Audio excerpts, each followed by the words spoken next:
Smithy's favorite color. And Aurelia going to be the first ban here on the side of SKT. She has been pretty ridiculous. Been seeing Teddy playing her as well, actually. On the bottom side of the map, Cassiopeia, a no-brainer.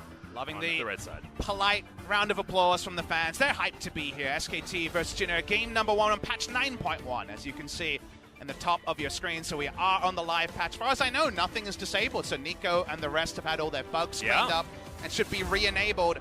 SKT for now, not happy to deal with any of these flex assassins. We're back at Worlds, it seems, and Aurelia Akali, the first 2 bans. And the Cassiopeia, we know that can be a bot lane superstar. We saw Viper play it in 2 wins against Genji in the Kesper Cup final.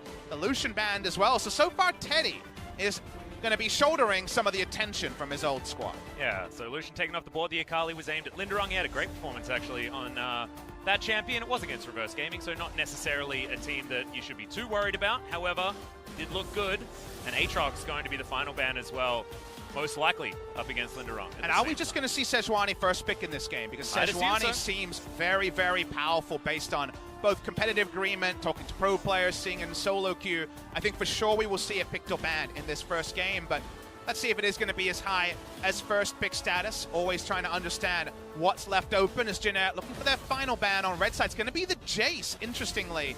A big favorite of Khan, and we saw it in the bot lane from Viper in the Kesper Cup final. Yeah, exactly right. And people have been playing it a lot in solo queue as well. The Urgot does still stand tall, was definitely high priority in the LPL as we saw on this patch, but extraordinarily high priority for Khan and for SKT in the Kesper Cup. And maybe SKT will go with what worked in the Kesper Cup and say, well, guess what? Both of the Aftershock abusing mid laners are available. Lissandra and Galio can get one of them. You can't necessarily get both. But with the Urgot already locked in, they can guarantee an Aftershock mid laner if they want to play that similar style. On the side of Jinner here, Zyra Khan. Now, Khan is actually the most banned champion by Griffin in the Kesper Cup. A lot of respect shown to potential engage available there. Saw some slight nerfs being considered around the PBE and around the recent patches, but Rakan will be the first pick here from Jinner and their new duo lane. Remember, guys, it is not Nova. It is not going to be Grace in the starting lineup here. It is Root and Kellen as this very young duo who are being allowed to debut together and preferred over Stitch and Nova. And Jinner have decided to go with the Ultra Engage combo of the Rakan Galio. The Gargoyle delivery system is certainly set up here for Jinner, and I'm actually surprised that Kellen didn't go for his Thresh. His Thresh was fantastic, roamed very, very early when we first saw him make his debut. He did partake in what was the worst dive of all time on that champion. However, still was able to do some pretty fantastic things to get them through the later stages of that game. The Ezreal to be locked in here for Teddy, and they're going to pair it up with the Tahm Kench. Pretty standard, what was a Gen G combo, now turned into what feels like an SKT combo. It's definitely the safety-first duo on the blue side here for SKT. Jinner, they're actually considering going for a much more risky lane here with the Rakan and Kai'Sa, the out-of-lane specialists rather than in-lane specialists. Not like Ezreal and Tahm have kill pressure, but they definitely will be in a stronger part in the 2v2 as our first round is finally locked in. Camille could be considered as a jungle here for Malrung just to have the Camille Galio engage, and could definitely be a low threat comp with just as much CC as possible for Kai'Sa to pop off. Well, Zoe's going to be banned away from Faker. It's been a long time since we've seen him play that champion. I think Lissandra probably would have been a bit of a no-brainer there, but they might be wanting to first round it and potentially give it over to Linderung, just add to more AoE in these team fights. Faker's usual fallback into something like Galio in the past has been something like the Azir that he played in the Kesper Cup. Can get away with a lot of farming lanes against Galio, in spite of the fact that on 9.1, his numbers haven't been changed. He's very, very strong on the burst. They listen to you, Papa Smithy, so they are going to ban it away. They don't want them to farm out, so the Azir will be banned, like we mentioned. Might just default to Lissandra for a bit of a farm lane. So the Camille Galio is denied. Still no visit to the Piggy, though. Sejuani, so far, has fallen through picks and bans. Absolutely crazy. As the final ban could potentially be a jungler, might be that Sejuani. Nocturne also works great with the Galio-type compositions, as it's actually the Kindred, another champion that does work well with a lot of circles on top of her. And let's zoom in on who the jungler is rather than picks that fit the comp. It's Malrung, the guy who played the first jungle Jace, the guy who played the first jungle Jax. Jungle Jax could actually be an interesting choice here if they want to go that way. If they want to go normal, you take Sejuani and go for a last pick top lane here. But if you want to go Malrung, you last pick your jungle, and you know this guy plays just like Spirit, 130-odd champions in the jungle. So they're going to lock in the Scion.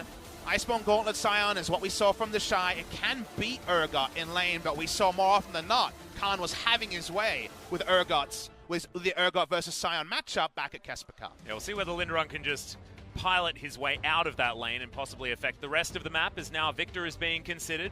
Most likely for Faker, but of course remember that the Urgot can head towards the mid lane if we want to. And it is going to be locked in there, so could be that Khan's piloting that one. But that being said, you can get away with the Kleptomancy Victor in the mid lane against the Galio relatively easily. It's another one of those matchups, like you say, you can certainly abuse using your extra range. As now Mata, considering what he wants to do to round this one out, Lee Sin is still available and something that Klid showed incredible mastery on in the LPL and also in the Kesper Cup. You are both a prophet and right on the money, Atlas, because Klid's Lee Sin to me is the cleanest in the world. He makes someone like Flawless look flawed on the Lee Sin. He is fantastic on that pick.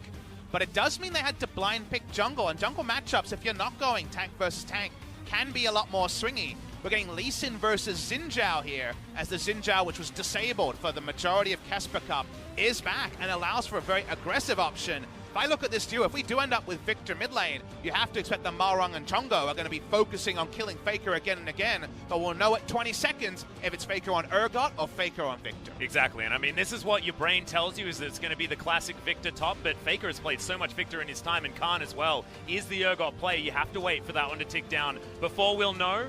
Theoretically, on the side of Jinner, it's the same thing, but no swaps are going to come in. And that's going to be Khan on the Victor top lane. The Urgot in the mid lane for Faker there as well. And I want to go over to the other side. You talk about the cleanest Lee Sin. Well, as far as Xin Zhao players are concerned, you may think of the Jace for Malrung because he was the one that debuted it. However, this guy on an aggressive go-in jungler, that is the essence of how Malrung managed to get such an MVP status when he did first promote into the LCK with Ever 8 winners. Excited to see what they're going to be able to do, because I feel like both teams got exactly the flavor that they wanted for both of these comps. But what I like is we have very different identities, because if you look at SKT's draft, you think, wow, this is really safe. It's a really safe draft. Urgot first pick can deal with most lanes. The Victor's a strong laner. Ezreal, Tahm Kench is safe. Lee Sin's going to be farming till 6. It's kind of a safety first. We're in this big lull park. We're the dream team. We need to win. Let's just not mess up draft and go safe. Meanwhile, the Xin Zhao Galio is much more on the playmaking side. The bot lane is a lot more risky in the 2v2. So Jinner, the team that's definitely got a lot less expectation, is kind of thrusting themselves into the aggressor role. Meanwhile, SKT is kind of saying, stay away from me, I'll get to where I need to be, and wants to be a bit more non-interactive. So how that all comes together in this low park debut is going to be so fun to watch. Yeah, we are going to find out right now. Here we are, onto the Rift for game number 1. 미니언 생성까지 30초 남았습니다. Still trying to get our heads around exactly when all of the fan chants are going to come in, and okay, Root's going to make at least first volley against Teddy. It's the first day, Atlas, and you know, everyone's had a first day at school, a first day at work. Yep. There's a lot of kinks to work out on the first day, and there's also a lot to remember. There's some Hail of Blades Xin Zhao. Okay, we'll talk about Hail of Blades first before I go into my diatribe, but Hail of Blades got a big buff on patch 9.1, 110% attack speed for your first 3 autos. There's a great video of Faker solo killing Khan many times on the Jax versus Ryze matchup top lane, because Hail of Blades is so insane on any champion with anything like an auto attack reset, because you don't consume it when you Q. So you get basically like 4 or 5 autos in a second, it feels like. So basically it's about very early power. Your first gank, getting those 3 autos in when no one has armor or MR or really significant stats early, means you do huge burst damage. So Hail of Blades, Jax top, Hail of Blades, Xin Zhao. You'll see Hail of Blades on a lot of people who dive into, say, Electrocute or Dark Harvest, into that particular domination tree, because Hail of Blades right now on those sort of champions is really high powered. All right, now you can go into your diatribe if you'd like to, Smithy. I mean, it's one of those things where you have to remember, Atlas, that, you know, right now we're 4 years removed from the Champions era. For the first 3 years, if you guys weren't joining us with Korean League of Legends in 2012, 2013, 2014, it was a tournament circuit. You know, you played single round robin best of 2s into knockout tournament format. It was only with the LCK, the League of Legends Champions Korea, in 2015 that we became double round robin best of 3s. Of our starting 80 players in the LCK this year, only 10 of them played in Champions. So we actually only have 13% of our players who are those old names like Faker and Mada and Smeb. The new generation is what Korea is about, because Korea are not world champions. Korea is trying to redefine themselves after being the 4th most successful region at Worlds. I'm sure we have fans who won't be tuning in at 4 a.m. in America anymore to join us because there are LCS, LEC, LPL games that grab their attention. And to those people I say, absolutely, you've made the right choice for you. But this is the start of a rebirth. This is the start of a re-debut for Korea. There is an ascent Korea has reached before that they can reach again in the future. And thank you to everyone who has joined us here today, because this is the first step. Yeah, and this is also going to be very exciting because we haven't seen Korea in this position ever. And what does it mean, Atlas? We can't know today. And I love stories. I love mysteries. I love finding things out about new builds, about Halo Blades, but also about what history will say about this day. Because this could be the restart of Korea's ascent, or just kind of putting it all together that Korea has a lot of work to do to match the other regions. We'll see how much we're actually going to find out now as we put our attention back to the game. At the moment, SKT does have a slight lead when it comes to farming out these lanes, which you'd expect from the Dream Team. You'd imagine some prowess in the killing front as Malrung just pokes his head out just to give his position away. Faker knows exactly what's going on. He's just going to play safe back underneath that turret. And safety first is what we kind of talked about with the draft here from SKT. A lot of safe lanes, and Clit is on a level 6 jungler. We're not going to observe probably too much interaction in the early game. That suits the most, I would say, Jinez bot lane is a bit of a mishmash here. We see Kai'Sa Rakan pretty frequently because, man, the best of Kai'Sa Rakan, the YouTube highlight of what they're doing at a level 16 team fight, like, bellissimo, the best plays I've seen. The laning phase, though, you can definitely be exposed. You don't have the extra range on the battle dance, so Rakan can't really go in for W and Kai'Sa Q trades and just not take a huge amount of damage. He obviously has pretty low base stats. You have to take Guardian, just try to get over that struggle.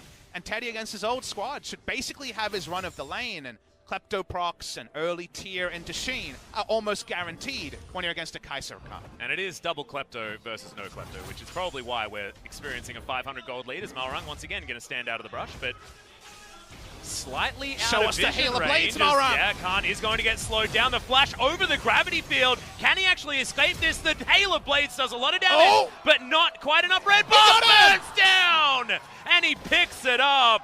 Already had the Skirmisher's Saber, so the Smite was enough to help out. Hail of Blades gets Khan again. It was Faker and solo queue, and now it's just all the extra autos. Remember, the base AD is relevant this early. You might not have 80 items, but it adds up when you're getting 3 extra autos in. A miscalculation and first blood, Jinne.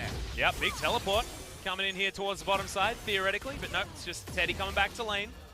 Grabs himself some gold as well as he gets back in, as he goes for the domination decision with the Sheen first. Not going to have the tier back or anything like that, wanting to continue to put the pressure on.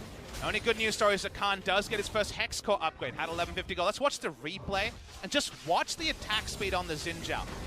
He goes in here, Khan is so high in health, but Malrung knows he gets those extra autos in and the Q. So the first 4 autos are in less than 2 seconds. The burn, it was 15 health, then it was 0. It wasn't much of an overkill. When it comes to that quiz question of who got the first ever kill in the LCK in Lowell Park, you can never take it away from Malrung. Yeah, Malrung is certainly the man that did it. Not necessarily going to win the game, as that gold lead has basically not changed since that time. However, if this snowball continues, this Xin Zhao could do some ridiculous things. And I like it as well, Papa, because we haven't been able to talk about Xin Zhao in Korea since he was disabled in the Kesper Cup. You'd think he probably would have had a whole lot more play had he been enabled, but we weren't able to see him in the last patch. You guys did not tune into Kesper Cup. That was a BBQ Oliver situation where BBQ was playing at the time through some LS genius, we'll say. The top lane Xin Zhao, on a turret dive, the Xin Zhao ult in an AoE did 70% of both an AD carry, I think a tank's health, at level 1. So that's not supposed to happen. It was approximately 700 or 800 damage. It was an insane amount of damage for a level 1 ability that doesn't scale with anything. So because of that, the champion was disabled. There is in the patch notes that Xin Zhao's ult doesn't do insane damage anymore. And we get Xin Zhao back, which Malrung seems very happy about. Yes, you can understand that as well. Malrung, of course, really enjoying the early aggression. Faker as well, looks like he's having a pretty good time here in this lane at the same time. 12 CS advantage. Shoving up, trying to grab that first 160 gold bucket, and should be able to do so. Oh no, not quite there. Man, that is a sliver away. Having a look at the turret plates for now, or turret checkpoints, I sometimes interchangeably call them. One taken in the mid lane, but otherwise no other turret checkpoints taken. A lot of things, and we'll try to Oh, he did end up getting talk it. about everything. It's in the mid lane. They're trying for this. Yeah, Justice Punch is going to come down, but Disdain beautifully cancels it out.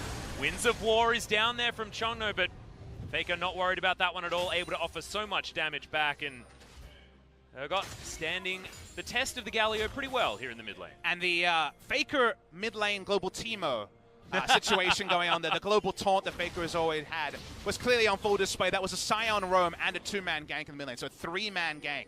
Try to take down Faker. The summoner is enough, and we already talked about how Xin Zhao Galio are pretty deadly. We've already seen the overkill of the top lane, the turret dive, so smarter Faker to just be safety first. Bot side river was controlled by Jin Air, but it's now kind of gone, and right now the river control that you kind of plug and play for Jin Air has been removed at this point in the game. Well, Marong, he's level 6, but so is Clid. He's been very quiet so far this game, now going to be going back to try and grab some items before he decides to kick his first player in the face. Khan, like you say, gets his first Hex Core upgrade. You can actually see him evolving the Death Ray instead of the Q this time, so it's going to be more of that AP variant that we've seen more and more of on the top side, no longer seeing as many of these the Frozen Fists on the Victors. You still might see Iceborne Gauntlet, but the Q first evolve kind of went away when it was nerfed twice, and there was some buffs put into Death Ray. Remember, Scion also has a lot of non-interactive wave clear as well, so just being able to shove back with the Death Ray is pretty important to allow item timings to come in for the other lanes, so I think it'll be pretty standard to see the Death Ray as the first evolve. The Victor, I think, Khan is the big winner of the lane swap that happened, because Victor can farm out against Galio just fine, but Khan is going to have a much better laning phase than the Urgot, and you can't go Iceborne Gauntlet on Linderang and just trade into the Victor. You need to go Magic Resist. So Scion is hurt the most. SKT, we already mentioned how bot lane was going to be a wash for them. How about Infernal Drake to get an extra advantage around there? Yeah, uncontested. SKT will just take that one for free. 1,000 gold now, going to be the lead there as well, almost passively, after First Blood going over to Jin Air. They just keep farming, keep getting these Kleptomancy procs, and keep putting the pressure on. I don't want to talk about, you know, this being old SKT, but it feels like an old SKT game where it feels like you just can't, you have to do more than you otherwise would expect in order to stay in a game. They definitely have gone for a comp their fans will know and probably deride to some degree, because it's not the explosive stuff that we saw from them in their debut in the Kesper Cup. But I hope, when it comes to their fans' hopes there, that this is just a team comp thing. If you're playing a passive comp, play it passive. If you're playing aggressive comp, play it aggressive. And also, when Clid sees an opening, you know he'll take it. And to me, Clid is the tempo setter here. He's the thermometer of this game, because Lee Sin, post-level 6, does have access to the kick in so many different creative gank paths. He's actually going to take the blue buff. Not sure if that was intentional or just the fact that it released away from Faker, who really wanted his mid lane farm. Yeah, Faker actually just didn't care, wanted to get that first minion, so decides to forego.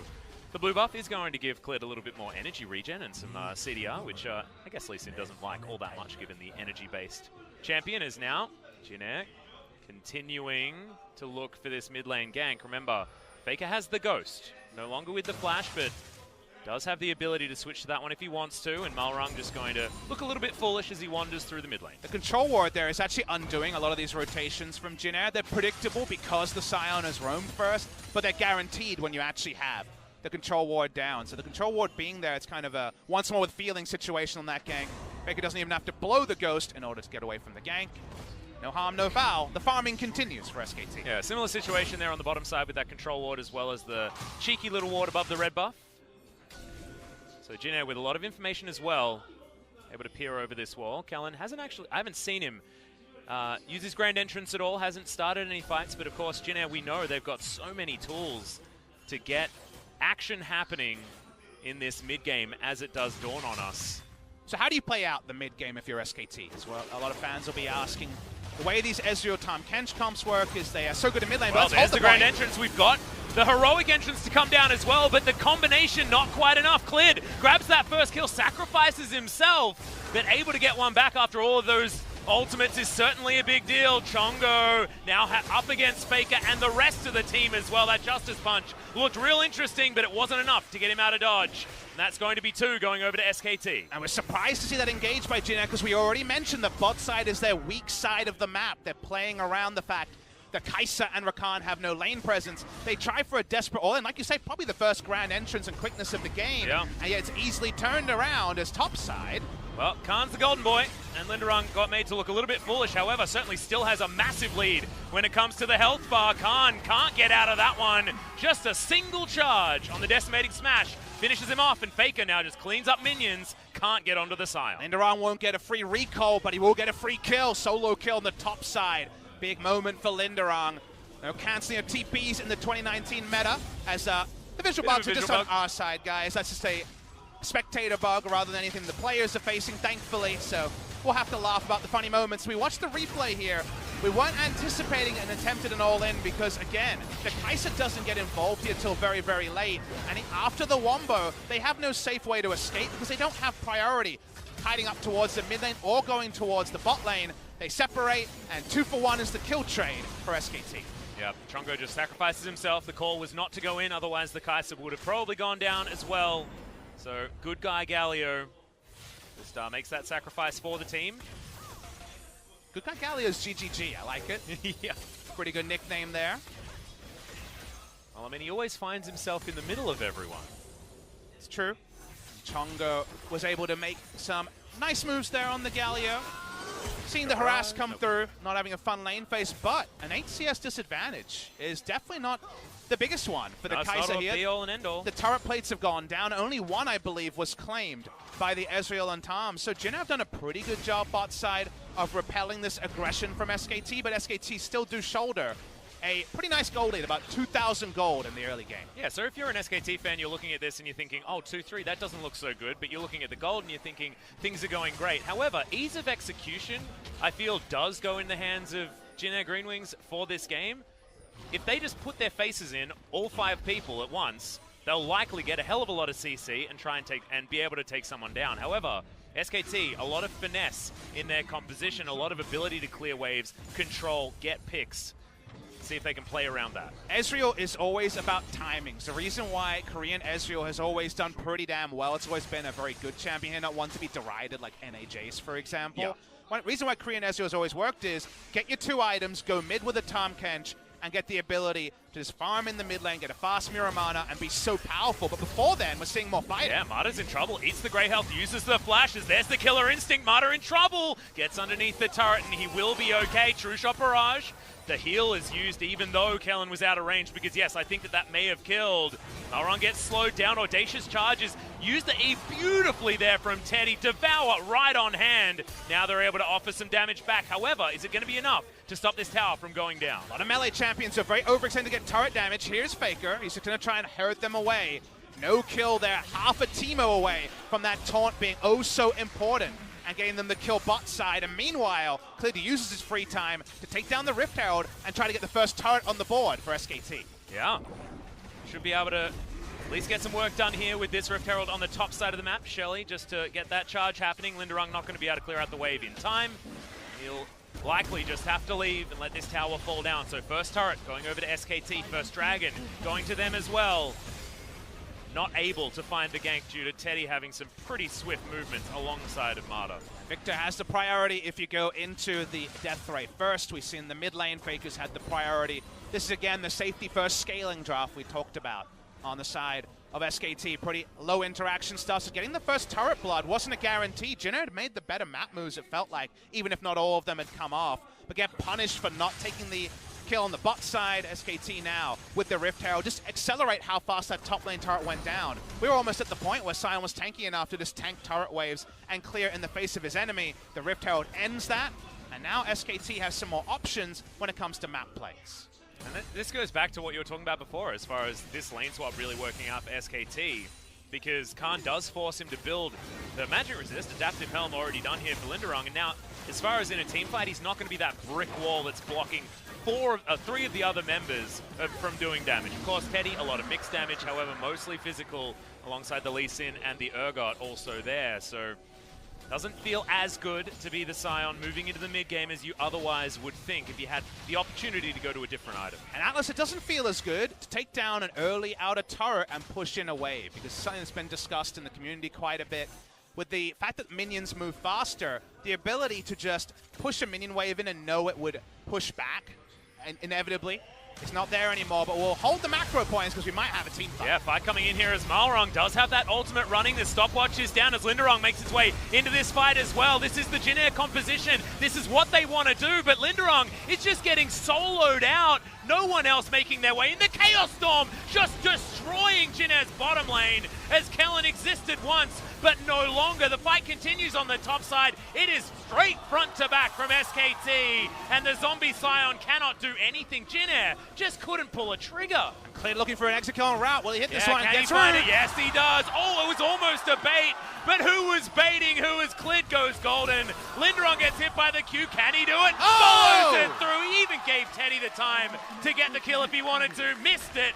And then Clid able to follow up with a resonating strike. This is why you don't let him play the Lee Sin. There's no Lee syndrome problems with Clid. It's a Clin syndrome, baby. Every time I see him, I want to see him lock in that Lee Sin. Really nice kick there to finish it all off. And the thing for Jin Air was they were all front row for the initiation you talked about, the initiation that they had set up for themselves. But unfortunately, based on that, the timings were off. They didn't fully commit at the same time. And that means that SKT is there to mop it up. Watch the replay here. So Malrong has to ult very, very early. He's able to ult through and stasis through the kick. But notice that there's no actual commitment from Kellen. He doesn't actually profit off the Scion in the backline. And then it's just meaty champions with low threat for SKT's very maneuverable damage threats. Just pick off one by one and kill. Yep, it felt like SKT just... all the check marks for how to win a team fight against this comp were met. You know, you don't get hit by the Wombo AoE, you make sure that these ultimates are now off time, and then you can clean things up with the fact that your composition does work out a little bit better in that regard. Clid gets that Triumph Rock, hits the last Q. Even Teddy tanking that turret at the end, oh, it's just so beautiful to watch. You would have seen very clearly that he would not be in turret aggro range, so no chance of a trade kill. That's Clid Lee Sin. That's why everyone is just as happy to see Clid lock in Lee Sin as people in the past have been about Faker locking in LeBlanc or Khan locking in Jace. These are picks that are synonymous with players, and Clid is definitely the most underexplored of the new additions to the SKT Dream Team. But I have a feeling the SKT fans are going to enjoy their new jungler. Yep, absolutely. If you weren't watching the Casper Cup, yeah, welcome to Clid. This is what you're supposed to expect from this guy, and oftentimes you say, oh, don't jinx it. With Clid, it just doesn't feel like you can. Teddy also feels like he can be the late game insurance that Bang often represented for SKT. It was Faker in the mid game and Bang just being there to have 6 items on an AD carry and do that AD carry thing that was the standby of so many Worlds victories. Teddy himself fast on the way to the standard Ezreal build. Double tier is back in the meta. Will be completed here pretty damn fast from Teddy, I imagine. I see him sometimes in solo queue with a 26-minute Seraphs, which lets you know that he can get that transformation very early. Yeah, exactly. And I like getting the last chapter here first before getting the extra tier, because there's no point until you've stacked your first one. Oh my god! No damage fall off in 2019. Nope. What did I say in Casper Cup again and again? You were at home listening. A lot of you viewers, and also you, Atlas. Yep. Ezreal's pretty bonkers right now in terms of power levels. Feels like a lot of his kit, especially the Q cooldown reduction timings, are based on his old ultimate. Taking away the damage fall off. Yes, it's still there on monsters. You can't push sideways. Wei Xiao as a single tier somewhere in Chinese solo queue. But when it comes to pro play, if anyone is stacking under a turret, you basically have old AP Kragus barrel, because you throw down the ult and then they can't defend anymore because their health bars are gone. Yeah, it's the classic ultimate that you just use for damage, but this one does it in an AoE and does about half a health bar as well. Doesn't matter whether you're a tank or not. It is absolutely terrifying. And Teddy, of course, makes it look even more brutal with how he plays out this Ezreal, especially in the laning phase. Notice just Arcane shifting forward with every opportunity. And this is the sort of team where... It's a 10,000 gold lead, by the way. If Jin Air's ahead, you look at this team that you can never Arcane shift in the wrong direction, which is ahead, right? Because you're like, oh, wow, Xin Zhao, Sion, Galio, Rakan, they're all catch champions. Hell, even a random W from... the Kai'Sa can do a catch job as well, but from 10,000 gold ahead, as you outline, Atlas, Teddy can do whatever he wants. SKT have full run over the map, and while it started pretty promisingly, for Jin Air. Now it feels like more the expected path of this game. It feels like we're one team fight away from SKT closing the door on the first game in Lopar. Yep. Second Dragon to come in here. Remember, SKT did manage to get the first perfect game in the Kesper Cup. The debut of turret plating meant that getting perfect games became a little bit more difficult. They didn't get a Baron, but that was because they won at about 21 minutes. The dream game is what we called it, because I think it's still a perfect game if you don't get all the turret plates, if you still have all the turrets and the enemy has 0. Yeah.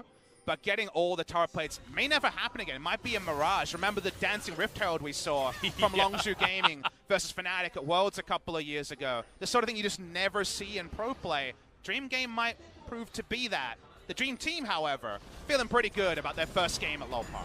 Exactly.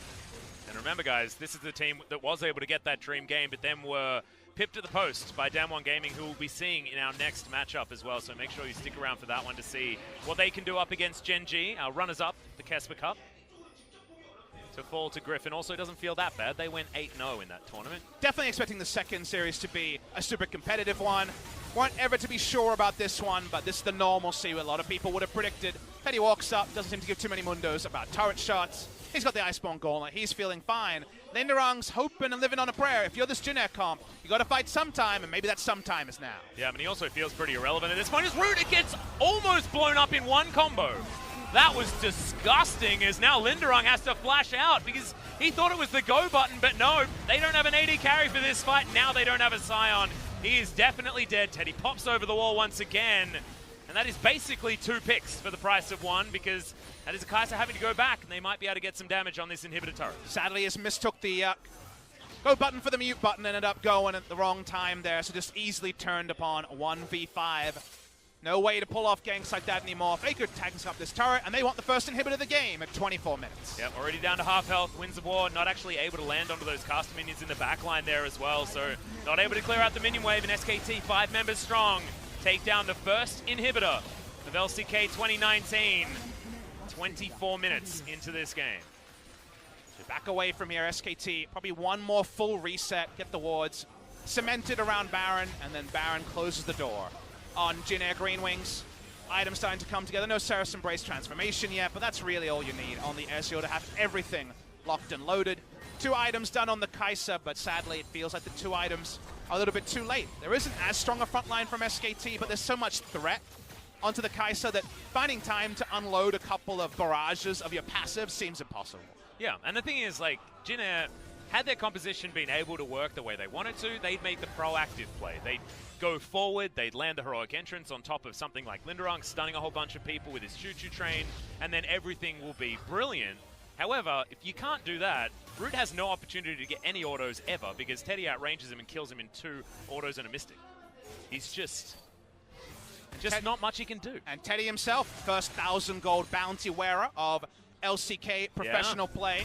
In the Kesper Cup, we had Ryan playing on the side of GC Busan. In the LCK, the one to remember will be Teddy. And how many times will we see Teddy with a 1,000 gold bounty? You'd be a betting man to say less than 50%. You'd be a bit insane. SKT have already shown us that they're more than happy to play around their new special delivery from Jin Air of 2018. Abyssal Voyage, just for some map movement. Wouldn't be Marta without making the good plays to get the objectives, put the screws in to win this game. It's what he was good at on KT. It was what he was good at on RNG. Continuing that prowess here. 2019 on SKT. Jin Air only have all-in options. Galio has some decent wave clear, but a lot of it's short range. Here's the all-in! Here we are. That's a 4-man quickness to start this one off. Could this be the team fight they're looking for? Is already Marta has fallen down. SKT, they do not want to bar of it. It's Fear Beyond Death. Just takes down Root. There is nothing that this Kai'Sa can do against this comp by the looks of things. And they're trying to get more. Chongo just goes the wrong way, gets picked off, and SKT, that looked like a fight they couldn't win, but still they're able to do it. Khan getting the Chaos Storm in there, pulled back onto the gravity field, and he'll go down to his zombie form, and I feel like the rest of the team may follow. Jin Air finally pull off the execution the coach would have been looking for from the draft, but it's 10,000 gold behind. All of the damage still available on SKT, and they will win the game here. I think that might have been a Sheen proc that took Kellen down to that low health bar, but Faker flash sustaining him. They want to get the kills before they finish off this Nexus. Half the health bar now. Root wants to try and get rid of it, but we've already gone picture-in-picture, and SKT take game 1 of LCK 2019. SKT understood their team comp and played safe. Yes, there was some deaths on the top side, but they were scaling until the point where they were ready to turn on, and from that point, they closed the door on Jin Air, ended up being a comfortable pre-30-minute victory, and in summation, SKT did what they needed to. It wasn't maybe as explosive in the early game, but their fans will give them a pass this one time. Yeah, that's exactly right. And of course, you just wouldn't expect anything else from this composition. If it was a close game, you know that SKT fans would be disappointed. So this is about the result that you could expect and be happy with for SKT, because it was so clean. It was so controlled, and it was by the book. They looked at the composition, they did what they had to do in order to pick it apart, and it looked beautiful while they did it. Shout out to Cleared with his glorious plays on the Lee Sin, and Teddy for doing absolutely busted damage. Shout out to Linderong for the solo kill on Khan. Still going to be some issues integrating Khan. Saw them at the Kesper Cup. Saw them here in the early parts of game number 1. So imagine the top laner is the only one who might have the magnifying glass on from the SKT coaching staff. Yeah, and Malrong with his first gank working out very well against Khan, like you were saying. So very excited to see what he can do moving into game number 2, because of course it is a best of 3. Before that though, we've got some highlights. See you afterwards.